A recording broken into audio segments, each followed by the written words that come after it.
नमस्कार आदरणीय दर्शकवृन्द, नयाँ दिग्दर्शनको आजको प्रस्तुतिमा यहाँहरू सबैलाई नवीन दाहाल हार्दिक स्वागत गर्दछु। दर्शकवृन्द, हामी विगतका श्रृङ्खलादेखि ऊर्जाको विषयमा कुरा गरिरहेका छौँ, चर्चा गरिरहेका छौँ। हामीले महत्त्वपूर्ण चर्चा गऱ्यौँ यो आन्तरिक ऊर्जाको विषयमा र गत प्रस्तुतिमा हामीले चर्चा गऱ्यौँ आन्तरिक ऊर्जा अथवा आन्तरिक जुन शक्ति छ त्यसको आधार, त्यसको स्रोत, त्यसको माध्यम भनेको चाहिँ आत्मा हो र त्यो आत्मा निधारको बिचमा छ भन्ने चर्चा हामीले गऱ्यौँ र आज पनि हामी यही विषयमा चर्चा गर्दैछौँ, कुरा गर्दैछौँ। यसका लागि ब्रह्माकुमारी दिया दिदी हामीसँगै हुनुहुन्छ। आउनुहोस् उहाँलाई स्वागत गरौँ। दिदी, आजको प्रस्तुतिमा पनि स्वागत छ। ओम शान्ति। गएको कार्यक्रममा हामीले हाम्रो आन्तरिक ऊर्जाको महत्त्वपूर्ण स्थान जो स्टोरेज गर्ने अथवा जो भनियो ब्याकअप डिभाइस भनेको आत्मा हो, त्यही आत्माद्वारा सम्पूर्ण ऊर्जाको प्रवाह हुन्छ भनेर चर्चा गरियो र त्यसको निवास स्थान कहाँ हुन्छ भन्दाखेरि यहाँले भन्नुभएको थियो निधारको बिचमा, दुईवटा आँखी भौँको बिचमा आत्माको निवास हुन्छ। अर्थात् यो शरीर सञ्चालन गर्ने डिभाइस जो इन्टरनल डिभाइस छ, ब्याकअप छ, त्यो चाहिँ निधारको बिचमा छ। जहाँ टिका लगाउँछौँ हामी अथवा टिका ग्रहण गर्छौँ सोही स्थानमा आत्मा निवास गर्छ भनेर यहाँले त्यसको साइन्टिफिक फर्मुलासहित यहाँले बताउनु भएको थियो। आज हामी यही सन्दर्भमा चर्चा गर्दै अगाडि बढौँ। हाम्रो इन्टरनल इनर्जीको यति महत्त्वपूर्ण भूमिका निर्वाह गर्ने यो आत्माको बारेमा चर्चा अलिकति गरौँ। जरुर। हाम्रो धार्मिक प्रचलन अनुसार जब कसैको भाग्यको अनुमान गरिन्छ, दर्शाइन्छ, त्यो समयमा जब अनुमान गर्ने क्रममा उसको चेहरा हेरिन्छ, चेहरामा पनि सम्पूर्ण लेखत भनिन्छ उसको निधारबाट बताइन्छ कि वास्तवमा के लेखिएको छ निधारमा, जसको आधारमा उसको भाग्यको सम्पूर्ण व्याख्या गरिन्छ। बाहिरी रूपमा त केही पनि छैन, देखिँदैन। निधारलाई नै किन आधार बनाइएको त भन्दाखेरि निधारको मध्यभाग अर्थात् जुन दुई आँखी भागको बीचको भाग हो जसलाई हामी centre part of the forehead भन्छौँ, यो स्थानमा यो शरीरलाई सञ्चालन गर्ने सिङ्गो ऊर्जा निवास गर्ने रहेछ, जसलाई हामी आत्माको संज्ञा दिएका छौँ। यो आत्मा जब यहाँ रहन्छ तब यसले आफ्नो सम्पूर्ण कार्य गर्छ। कहाँबाट भन्दा मस्तिष्कको सहयोगबाट, मस्तिष्कबाट शरीरका अन्य सम्पूर्ण नर्भ सिस्टमबाट यसले आफ्नो कार्य सञ्चालन गर्ने गर्छ। यो नजिकै रहेर मस्तिष्कको सान्निध्यमा रहेर आत्माले नै आँखालाई एउटा माध्यम बनाइदिन्छ, देख्ने रहेछ, कानलाई एउटा माध्यम बनाइदिन्छ सुन्नको लागि, यसैले मुखलाई एउटा माध्यम बनाइदिन्छ बोल्नको लागि। अर्को महत्त्वपूर्ण पक्ष जो अनुभूति यसले गरेको हुन्छ नि, जो हामी बोल्दैनौँ, बाहिर प्रकट गर्दैनौँ, तर एक्सप्रेसन आइ नै राखेको हुन्छ। कहाँबाट भन्दा हाम्रो मस्तिष्कबाट या हाम्रो चेहराबाट। त्यसैले अत्यन्त सुन्दर भनाइ छ कि face is the index of mind भनेर। मनको अत्यन्तै सुन्दर प्रत्यक्ष ऐना हो हाम्रो चेहरा। अनुहारले बताउँछ, अनुहारले नै बताउँछ किन, हातले पनि त बताउनु पर्ने, खुट्टाले पनि त बताउनु पर्ने, शरीरको अन्य भागले पनि त बताउनु पर्ने, अनुहारले नै किन बताउँछ? कारण बोल्नेवाला जुन शक्ति छ नि, ऊर्जा छ नि, अनुभूति गर्ने जुन शक्ति छ नि, कहाँ छ? यही नै छ। जब कसैले कुनै कर्म गर्छ सबैभन्दा पहिलो थकान उसलाई कहाँ हुन्छ? बुद्धिमा, मस्तिष्कमा। तब उसले सबैभन्दा पहिला हाम्रो टाउको भन्दा अत्यन्तै भारी अङ्ग त अरू पनि हुन सक्छ, तर भारी लाग्छ सिर, तब उसले आफ्नो सिर थमाउन थाल्छ। किन सबैको लोड यो सिरले लियो, आत्माले लियो होला हैन? टेकालिन्छ सिरलाई। किन भन्दाखेरि अनुभूति गर्नेवाला शक्ति आत्मा सबैभन्दा पहिला थाक्छ, यही आत्मा। र सम्पूर्ण फिलिङ, सोच, विचार, भावनाको तरङ्ग कहाँ बग्छ?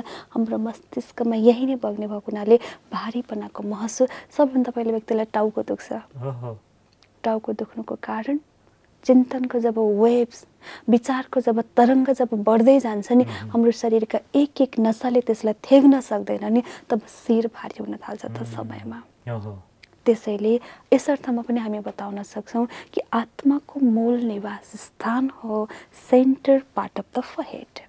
अर्को पक्ष धार्मिक ग्रन्थमा हामीले पनि बताएका थियौँ कि जब कसैलाई शुभ सायतको रूपमा, कसैलाई कुनै कार्य सफलताको लागि जब विजयको तिलक हामी लगाउँछौँ, निधारमा नै लगाउँछौँ, यस अर्थमा यसले पनि बताउँछ कि आत्मा, हाम्रो पूर्वजले हामीलाई अत्यन्तै सुन्दर शिक्षा दिनुभएको रहेछ, तर यथार्थको गहिराइमा हामीलाई ज्ञान नभएको कारणले मात्र यही टीका लगाइदिनुको अर्थ के रहेछ? सन्देश यो पनि दिन खोज्नु भएको रहेछ कि हे आत्मा, तिमी जहाँ पनि जान्छौ, जुन रूपमा जान्छौ नि, हमेशा याद राख तिमी एक सूक्ष्म आत्मा हो। सत्य हो। जब आफूलाई सम्झिन्छौ म शरीर हुँ, फलाना नामको हुँ, फलानो ड्रेसमा छु, फलानो स्थानमा जाँदै, जब तँ याद गर्छौ नि असफल हुन सक्छौ, तिमी चिफ्लिन सक्छौ, तिमी हार खान सक्छौ। हमेशा यो सत्यतालाई याद राख, तिमी एक ऊर्जा हो। ऊर्जा भन्ने बित्तिकै न त यो ऊर्जालाई कसैले काट्न सक्छ, ऊर्जाको महत्त्वलाई हामीले बताउने भने अनादि छ, अविनाशी छ, अर्को अकाट्य छ। यसलाई न कुनै हतियारले काट्न सक्छ, न यसलाई पानीले भिजाउन सक्छ, न यसलाई कुनै बन्द स्थानमा हामी बन्द नै गरेर राख्न सक्छौँ। यति स्वतन्त्र शक्ति हौ तिमी, न कहिले मर्ने न कहिले मर्छ। त्यसैले भनिन्छ, अत्यन्तै सुन्दर शब्द प्रयोग गरिन्छ यो ऊर्जाको लागि, अजर, अमर, अविनाशी। अजर यो अर्थमा कि शरीरले फरक फरक स्टेजेसलाई पार गर्नुपर्ने हुन्छ। बच्चा थियौँ, अलिकति युवा बाल अवस्थामा आयौँ, युवा अवस्थामा आयौँ, वृद्ध अवस्थामा चाउरी पर्न थाल्छ, अन्त्यमा त्यति मात्रै होइन, प्रकृतिबाट लिएको ऋण भएकोले प्रकृतिलाई नै समर्पित गराइदिनु पर्ने हुन्छ, विलीन हुनुपर्ने हुन्छ। तर यसलाई चलाउने जो आत्मा हो नि, यसले विभिन्न अवस्थालाई पार गर्नु पर्दैन। हरेक व्यक्तिलाई कहिले यो पनि चिन्ता हुन्छ कि हमेसा त्यही सुन्दरता मेरो चेहरामा किन रहेन, मेरो जीवनमा किन रहेन, शरीरको कारणले। त्यो स्टेजेस आत्माले पार गर्नु पर्दैन। त्यसैले यसलाई भनिन्छ यो अजर शक्ति हो, अजर यो अर्थमा। अर्को छ अमर। शरीरको मृत्यु पनि हुन सक्छ, यसको ठेगाना छैन कति बेला कुन समयमा आइदिन्छ हाम्रो लास्ट स्टेज। तर जो आत्मा हो यसको मृत्यु कहिले पनि हुँदैन, त्यसैले यसलाई भनियो अमर। अर्को चाहिँ यो ऊर्जा अविनाशी हो। अन्य ऊर्जालाई हामीले अन्त्य गर्न सकौँला, तर आत्मा जो चैतन्य ऊर्जा हो नि, चेतना, किनकि यसमा चेतना छ, विवेक छ, त्यसैले यो ऊर्जालाई भनिन्छ अविनाशी। न त यसलाई हतियारले काट्न सक्छ, न यसलाई पानीले भिजाउन सक्छ, न यसलाई कुनै बन्द स्थानमा हामी राख्न सक्छौँ, न यसलाई घामले नै डराउन सक्छ। प्रकृतिको कुनै पनि तत्त्वले यसलाई कुनै प्रभाव पार्न नसक्ने त्यो एनर्जी तिमी हौ है। जब कसैले यो उसको समान याद दिलाइदिन्छ, जब कोही व्यक्ति यो स्मृतिमा जान्छ नि, अब याद राखौँ हर स्थानमा उसको जित सम्भव छ। जुन ठाउँमा जान्छ उसले सफलता प्राप्त गरेरै छाड्छ, कारण ऊ एक एनर्जी हो, ऊ एक आत्मा हो। त्यसैले हाम्रा पूर्वजले कोही व्यक्तिले सफलताको विजयको रूपमा, उसको सफलताको लागि विजयको यादगारको रूपमा तिलक लगाइदिने प्रचलन छ, र तिलक हमेसा शिरमा नै, निधारमा नै लगाइदिनु हुने एउटा कारण यो रहेछ। यस अर्थमा हामी बताउन सक्छौँ कि यो एनर्जी हमेसा रहन्छ हाम्रो निधारको मध्य भाग। हजुर, हाम्रो इन्टरनल एनर्जीको निवास स्थान, वासस्थानको चर्चा गऱ्यौँ हामीले। यो सँगसँगै आत्मासँग जोडिएका कुराहरू आए, मन, बुद्धि, संस्कार, सँगसँगै अर्को पनि आयो मस्तिष्क, हैन? अब मस्तिष्कलाई यो भूमिकामा कसरी हामीले जोड्न सक्छौँ? यी सबैको भूमिका एक आपसमा कुन रूपले कसरी चलिरहेको हुन्छ? काहीँ कतै मस्तिष्क नै सम्पूर्ण हो, मानव सञ्चालित मस्तिष्कद्वारा छ भन्ने पनि काहीँ हामीले बुझेका थियौँ। तर अब बुझियो होइन, अर्को महत्त्वपूर्ण माध्यम भनेको यो शरीरको लागि आत्मा हो, आत्माद्वारा सबै सञ्चालित छ, टुल्सहरू हुन्। मस्तिष्क पनि आत्माको टुल्स हो, औजार हो, माध्यम हो भन्ने चर्चा भयो। अब मस्तिष्कलाई पनि जोडेर कसरी चर्चा गर्न सक्छौँ? यहाँले याद गर्नुभएको होला, हामी सबैले अनुभूति गर्न सक्छौँ। एउटा सानो बच्चा जसले बोल्न जानेको हुँदैन, तर अनुभूति उसले गरेको हुन्छ। उसलाई जब हामी माया गर्छौँ, स्नेह प्यार हामी दिन्छौँ, ऊ हाँस्न थाल्छ, ऊ बडो खिलखिलाएर बडो खुसी हुन्छ, प्रसन्न मुद्रामा रहन्छ। जब उसलाई अलिकति पिटिदिन्छौँ, गाली दिन्छौँ, उसले बुझ्छ, उसको चेहरामा परिवर्तन हुन थाल्छ, रुन थाल्छ, दुःखको भाव उसले प्रकट गर्छ। कहिलेकाहीँ यसै सन्दर्भमा कोही बच्चा कसैले हामीले उसलाई वास्ता नगरौँ फेरि पनि रोएको हुन्छ, ऊ दुःखी भएको हुन्छ, कहिलेकाहीँ त्यतिकै हाँसिराखेको हुन्छ। यस अर्थमा कि अनुभूति उसले पनि गर्न सक्छ, कारण अनुभूति गर्नेवाला आत्मा अर्थात् एनर्जी उसँग छ, ऊ एनर्जी हो। तर त्यो उसको भावना हामी समक्ष प्रकट गर्नको लागि दोस्रो माध्यम हो मस्तिष्क। एउटा आधार हो, एउटा कार्य गर्ने आधार। अत्यन्तै सुन्दर सम्बन्ध छ पुरुष र प्रकृतिको। पुरुष अर्थात् ऊर्जा, ऊर्जा अर्थात् एनर्जी। यो एनर्जीलाई शक्तिको रूपमा प्रकट गर्नको लागि मिडियम अर्थात् सुन्दर माध्यम हो शरीर। शरीरमा पनि अत्यन्त महत्त्वपूर्ण पार्ट रहेको छ मस्तिष्कको। अब यहाँनिर हामीले कुरा गऱ्यौँ कि हामी समक्ष उसको भाव आउनको लागि उसको मस्तिष्क अर्थात् ब्रेन विकसित भएको हुनुपर्छ। भाषा उसले बुझ्छ, माया गरेको हो या मलाई घृणा गरेको हो, गाली दिएको छ या मलाई हेला गरेको छ, भाषा उसले बुझ्छ। मान्छे चिन्छ पनि, कुन चाहिँ निकटको मान्छे हो, कुन चाहिँ पराई मान्छे हो, सधैँ देखिरहेको मान्छे र पहिलोचोटि देखेको मान्छेमा व्यवहारै उसले फरक गरेर आउँछ। बिल्कुल बिल्कुल उसले अनुभूति गरेको हुन्छ। तर जब उसले बोल्छ नि, बस उसको मुखबाट यत्तिकै आवाज मात्र निस्केको हुन्छ। तर त्यो जुन भाव छ नि, भावलाई भाषाको रूपमा परिवर्तन गर्नको लागि अत्यन्तै महत्त्वपूर्ण भूमिका रहेको हुन्छ मस्तिष्कको। अब हामीले उक्त बच्चालाई सानो त्यो समयमा बच्चाको अवस्थामा आत्मा त एनर्जेटिक आफैमा एनर्जी ऊर्जा त छ नै छ, तर त्यो समयमा बच्चाको ब्रेन अत्यन्तै कोमल भएको हुनाले, अत्यन्तै सानो र अपरिपक्व भएको कारणले त्यो भाव भाषामा परिवर्तन हुन सकेको हुँदैन। अब व्यक्तिले के गर्छ, हामीले के गर्छौँ भन्दा अब उसलाई बिस्तारै बिस्तारै कोड ल्याङ्ग्वेज सिकाउँदै जान्छौँ। जब कसैले माया गर्छ भने हामी उसलाई त्यही भावले बोल्दै जान्छौँ, यो है, यो भनेको यो है। हामीले जब उसले बिस्तारै बिस्तारै सिकाउँदै जान्छौँ नि, एक एक ल्याङ्ग्वेज, एक एक भाषा उसको मस्तिष्कमा रेकर्ड हुँदै जान्छ। रेकर्ड कहाँ हुन्छ? मस्तिष्कमा हुन्छ।